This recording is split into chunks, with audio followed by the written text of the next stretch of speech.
Ramesses IX, the 8th pharaoh of the 20th dynasty. He ruled Egypt from 1129 BCE to 1111 BCE for a period of 18 years. But remember, his authority is really only recognised in Lower Egypt. He is believed to be the grandson of Ramesses III. Now, Ramesses IX knew that he didn't have a lot of authority. Between the second and third cataract, he had an inscription carved at Kush.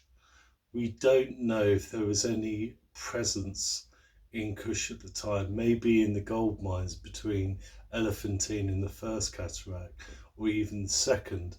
But we don't know if there's any military presence there at all. And without a military presence, you wouldn't have had control over Kush. He decorated a wall north of the 7th pylon, which was built by Tutmosis III in the 18th dynasty. So although the 18th and 19th dynasty kings were actually built at Karnak, lots of areas in Karnak were undecorated. And again, I think this was to appease the priesthood of Amun-Ra and to get their cooperation over Upper Egypt. He built extensively at Heliopolis, which unfortunately is no longer there today, but we have records of building works in Heliopolis.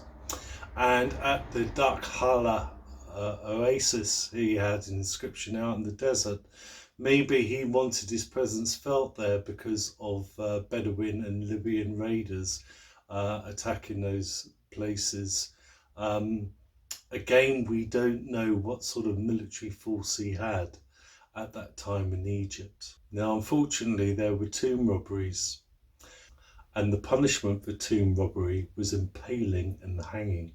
So you had to be quite desperate to get involved in that sort of endeavour. Now, tomb robbers. To rob a tomb, it required a crew. You needed 2 or 3 men to dig the hole, and they usually went into the back of a tomb. So they dug a hole no bigger than a man's body, really, width and height, through the earth, through the shale, to get to the back of the burial chamber. That's how the robbers robbed the tombs. Simply because there were guards posted on the cliffs overlooking the Royal Valley and the noble necropolises. So you couldn't go into the valley and knock down the doors. So you had to go in through the back way. You needed a ferryman to take you from the East Bank to the West Bank. You needed the local knowledge of where the tomb was to begin with. So you'd need help from Della Medina. You need a blacksmith to melt down the gold after you've stolen it. And you'd need to give backhanders or bribes to soldiers, mayors and scribes. So yeah, a lot of people were involved in these mysterious robberies. In years 16 and 17, that's when the robberies were found and the trials began of finding out exactly who was robbed. And a lot of the robberies have been on the west bank of Wasset, including a 17th dynasty king. So it was royal kings in the Valley of the Kings, tombs of nobles, and a 17th dynasty king. The accuser was the mayor of the East Bank of Wasset, Thebes, Luxor, and he accused his counterpart on the West Bank, another mayor who was in charge of the necropolis, of either negligence or being in league with the robbers.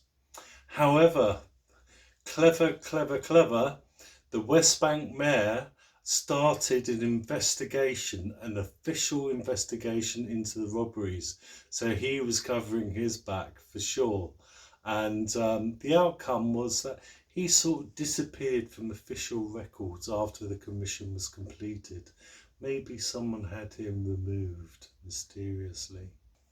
Ramesses the Ninth had a tomb cut in the Valley of the Kings. It's KV6. It's 105 metres long. Surprisingly, it's unfinished for a king who'd been on the throne for 18 years. The text in the tomb is the opening of the mouth, the Book of Caverns and the Book of Earth, and also lots of pictures of the gateway to the duats, to the afterlife. He was never found in the tomb. The tomb was robbed in antiquity and his body was moved to the Delabachri cache for safekeeping later on. So it was robbed during the third intermediate period, which is coming up real soon. Now, this is the sad thing about lack of resources. In the burial chamber of Ramesses the Ninth, you probably saw it in the previous tomb, they cut the floor to take his mummified body, and then there was just a lid, a sarcophagus lid or a stone lid that would have gone on top. So he didn't have resources to send soldiers and men off to Wadi Hammamat to cut him a beautiful stone sarcophagus. So you can see that this downfall is still continuing with the lack of resources at his command. I think the tomb cutters were working on private tombs during this 18 years. You've got two mayors of Waset, you've got nobility living in Waset, you've got the priests of Amun, a lot of people who want tombs cut and decorated for private use. And I think they were working on those tombs rather than Ramesses the Ninth's tomb, which is why it was unfinished. So that's the summary of Ramesses the Ninth. Sad in many ways. He spread his inscriptions all around Egypt, but in reality he didn't really have much authority out of Lower Egypt. Please press your subscribe button, your thumbs up, and spread the word about the channel. And I'll see you very soon. Bye for now.